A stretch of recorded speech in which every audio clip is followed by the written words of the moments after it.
Piramida Agung Giza adalah salah satu keajaiban kuno yang masih ada sampai sekarang. Dibangun selama 20 tahun dengan 2 juta blok batu, sampai tingginya mencapai sekitar 146 meter. Tapi kalian tahu nggak sih, bangsa Mesir dulu pas lagi bikin piramid belum kenal sama satuan meter.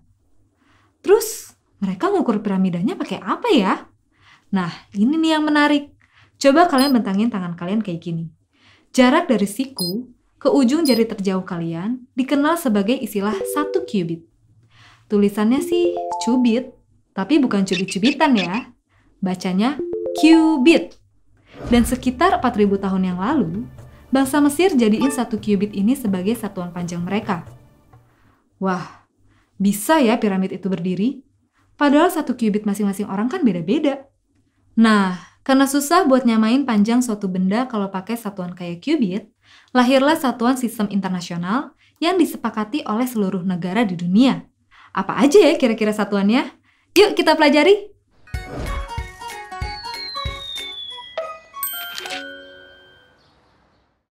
Sebenarnya nggak cuma Mesir yang punya satuan sendiri. Dulu, di Indonesia juga ada.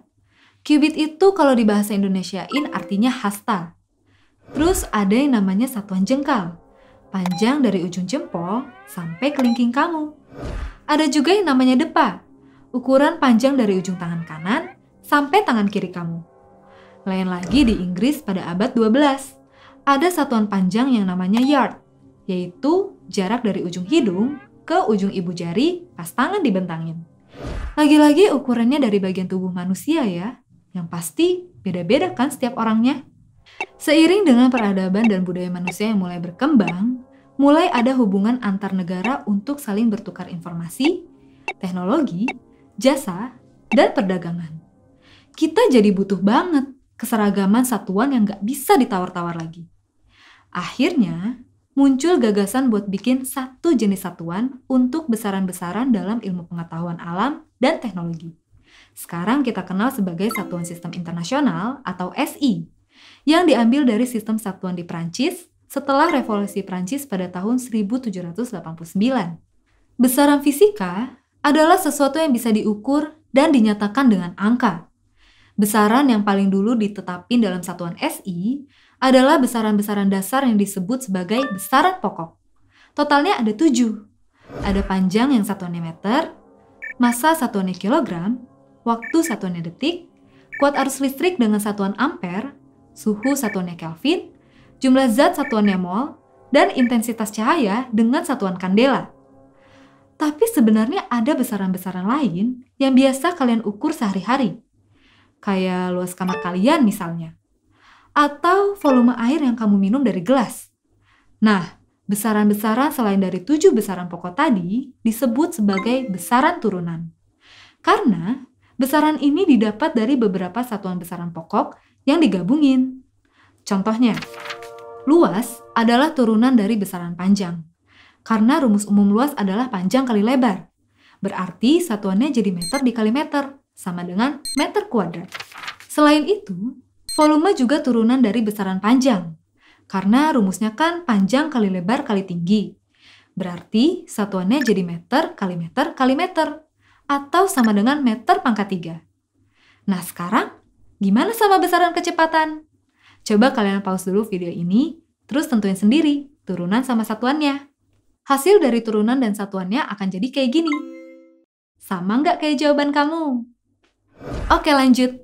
Besaran fisika juga bisa dinyatakan dengan dimensi, yang dilambangkan oleh huruf-huruf tertentu di dalam sebuah kurung persegi kayak gini. Tapi dimensi itu buat apa sih? Di fisika, ada 2 manfaat dari penggunaan dimensi. 1, kamu bisa pakai dimensi buat buktiin 2 besaran fisika itu setara atau enggak. Misalnya kayak usaha sama energi kinetik. Mereka sama-sama punya satuan yang sama kan, yaitu joule. Artinya, kedua besaran ini setara. Dan yang kedua, kamu bisa pakai dimensi buat nentuin satuan dari besaran turunan. Nah, pada tabel ini, ada dimensi untuk setiap besaran pokok yang ada di satuan SI. Buat besaran turunan, kamu tinggal turunin aja dari besaran pokok, terus diganti deh sama dimensi. Misalnya, luas sama dengan panjang kali lebar. Dimensi untuk besaran panjang adalah L. Jadi dimensi untuk luas adalah L dikali L atau L kuadrat. Contoh lainnya ada kecepatan. Rumusnya jarak per waktu. Dimensi untuk jarak adalah L. Dan dimensi untuk waktu adalah T. Karena T-nya kita tarik ke atas, T-nya jadi pangkat minus 1. Jadi, dimensi untuk kecepatannya adalah LT pangkat minus 1. Setiap besaran pokok itu punya alat ukur buat ngukur nilainya. Kayak neraca buat ngukur besaran massa, dan stopwatch buat ngukur besaran waktu.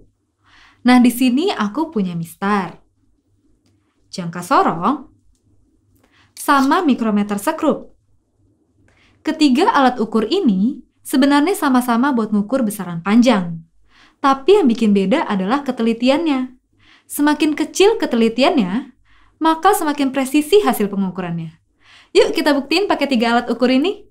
Misalnya kamu mau ngukur tebal HP ini. Pertama-tama kita coba ukur pakai mistar. Mistar punya skala terkecil 0,1 cm atau 1 mm. Cara ngukurnya tinggal tempelin aja si mistar ke HP-nya. Hasilnya adalah 0,8 cm. Terus kita coba ukur pakai jangka sorong. Jangka sorong punya 2 skala, yaitu skala utama yang ada di atas ini dengan ketelitian 1 mm atau 0,1 cm dan skala nonius yang ada di bawah sini dengan ketelitian 0,1 mm atau 0,01 cm. Jadi skala terkecil jangka sorong adalah 0,01 cm. Kalau pakai jangka sorong, kamu harus perhatiin kedua skalanya pas lagi nentuin panjang suatu benda. Pertama-tama, perhatiin angka di skala utama yang berhimpitan dengan angka 0 pada skala nonius. Kita anggap A. Terus kamu perhatiin garis keberapa di skala nonius yang berhimpitan sama garis di skala utama. Cari yang benar-benar sejajar ya. Nah, garis itu yang bakal dikali sama skala terkecil jangka sorong. Terus ditambahin sama hasil pengukuran dari skala utama. Sekarang kita coba ukur HP-nya ya. Di skala utama, angka yang berdekatan sama angka 0 pada skala nonius adalah 0,8 cm. Terus garis di skala nonius yang berhimpitan sama garis pada skala utama adalah garis kelima. Berarti, hasil pengukuran HP ini adalah 0,8 cm ditambah 5 dikali 0,01 cm, yaitu sama dengan 0,85 cm. Udah kelihatan kan bedanya antara mistar sama jangka sorong? Nah, sekarang kita coba bandingin sama hasil pengukuran pakai mikrometer sekrup. Mikrometer sekrup ini juga punya 2 skala kayak jangka sorong. Skala utama yang ini nih, skala terkecilnya adalah 0,5 mm. Dan skala nonius yang ada di selubung luar dengan skala terkecil 0,01 mm. Paling kecil di antara 2 alat ukur tadi. Cara nentuin hasil pengukurannya juga sama kayak jangka sorong. Harus perhatiin kedua skalanya. Pertama-tama, perhatiin garis skala utama yang paling dekat sama selubung luar. Terus, perhatiin garis mendatar di skala nonius yang berhimpitan sama garis mendatar di skala utama. Sama kayak jangka sorong, angka yang berhimpitan di skala nonius itu dikali skala terkecil mikrometer sekrup. Habis itu, ditambah sama hasil pengukuran dari skala utama. Kalau kita coba ukur HP ini, bisa kalian lihat garis skala utama yang paling dekat ke selubung luar adalah 8,5 mm. Dan garis mendatar di skala nonius yang berhimpitan sama garis mendatar pada skala utama adalah 34. Berarti, hasil pengukuran HP pakai mikrometer sekrup adalah 8,5 mm ditambah 34 dikali 0,01 mm sama dengan 8,84 mm atau 0,884 cm. Kebuktikan, kalau semakin kecil ketelitian alat ukur, maka semakin presisi hasilnya. Tapi, sebagai makhluk yang tidak sempurna, kita pun gak bisa bikin sesuatu yang sempurna, termasuk bikin alat ukur. Mau sehati-hati apapun, pasti ada aja kesalahan, baik dari kitanya atau alatnya. Artinya, kita nggak mungkin memperoleh hasil pengukuran yang benar-benar presisi. Makanya, ada format yang berlaku untuk ngelaporin hasil pengukuran, yaitu hasil pengukuran atau X0 plus minus ketidakpastian alat ukur atau delta X.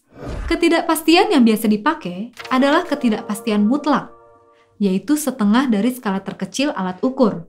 Misalnya di mistar, ketidakpastian mutlaknya adalah setengah dari 0,1 cm atau 0,05 cm. Ketidakpastian mutlak untuk jangka sorong adalah 0,005 cm. Dan untuk mikrometer sekrup, 0,0005 cm. Makin kecil ketidakpastian mutlaknya, makin akurat pengukurannya. Oke teman-teman, di video kali ini kita udah bahas tentang besaran dalam fisika. Mulai dari sejarah terbentuknya Satuan Sistem Internasional atau SI. Di dalam Satuan SI tersebut, ada yang namanya besaran pokok, yang dilambangkan oleh dimensinya masing-masing. Misalnya L untuk panjang dan M untuk massa. Dari besaran-besaran pokok tadi, kita bisa dapat besaran turunan. Contohnya luas, dengan dimensi L pangkat 2 dan kecepatan yang dimensinya L per T atau LT pangkat minus 1. Terakhir, kita juga belajar tentang 3 jenis alat ukur untuk besaran panjang, yaitu mistar, jangka sorong, dan mikrometer sekrup. Kita juga belajar cara nentuin hasil pengukurannya. Oke deh teman-teman, udah pada ngerti belum? Kalau masih rada-rada bingung, kalian bisa ngulang lagi materi video ini dengan cara klik timestamp di bawah video ini ya. Selamat belajar! Bye-bye!